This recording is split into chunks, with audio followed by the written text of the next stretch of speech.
आदाब नाजरीन, Saiyaara news TV से मैं सैयद अफरोज। आइए नजर डालते हैं कुछ अहम खबरों पर। मुस्लिम यूनाइटेड फोरम का एक अहम इजलास खानकाए हजरत शाह खामोश रहमतुल्लाह अलैह नामपल्ली में बसदारत मौलाना सैयद शाह अली अकबर निजामुद्दीन हुसैनी साबरी मुनक़िद हुआ। इस अजलास में फोरम के साबिक़ सदर मौलाना मोहम्मद रहीमुद्दीन अंसारी के सानिया इर्तिहाल के अलावा फोरम के दिगर अरकान मौलाना सफ़ी अहमद मदनी और मौलाना अकरम पाशा तख्त नशीन के इंतकाल पर भी ताज़ियत करते हुए इनकी मग़फ़िरत की दुआ की गई। मौलाना सैयद मोहम्मद कबूल बादशाह खादरी शुत्तारी ने दुआए मग़फ़िरत की।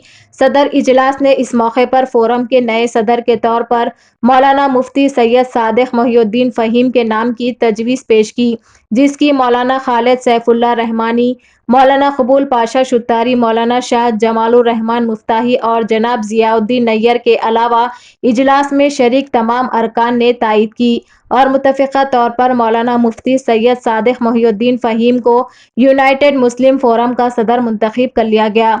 उलमा इकराम, मशाइख, अज़ाइम और मौज़िज़ीन ने इजलास में कौमी और रियासती सतह के मिली मसाइल पर तफसीली तौर पर तबादला ख्याल किया।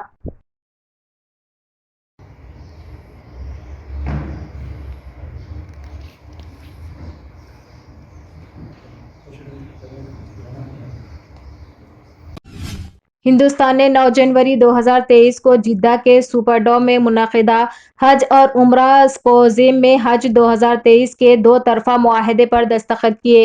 एक अहम इक़दाम में सऊदी अरब ने साल 2023 के लिए हिंदुस्तान के हज कोटे में इजाफ़ा किया, जहां कुल 1,75,025 हिंदुस्तानी आज़मीन हज कर सकेंगे, जो मुबैना तौर पर तारीख़ में सबसे ज़्यादा है। ये ऐलान पीर को जिद्दा में दोनों ममालिक के दरमियान तय पाने वाले दो तरफ़ा मुआहदे के एक हिस्से के तौर पर सामने आया है।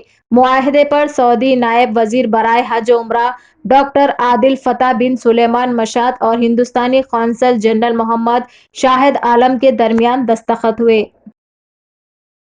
तो जैसा कि आपने देखा नाजरीन, क्या हो रहा है देश और दुनिया में, इसी तरह के लेटेस्ट न्यूज़ देखने के लिए हमारे चैनल को सब्सक्राइब करिए, लाइक करिए, शेयर करिए और हमें दीजिए इजाज़त।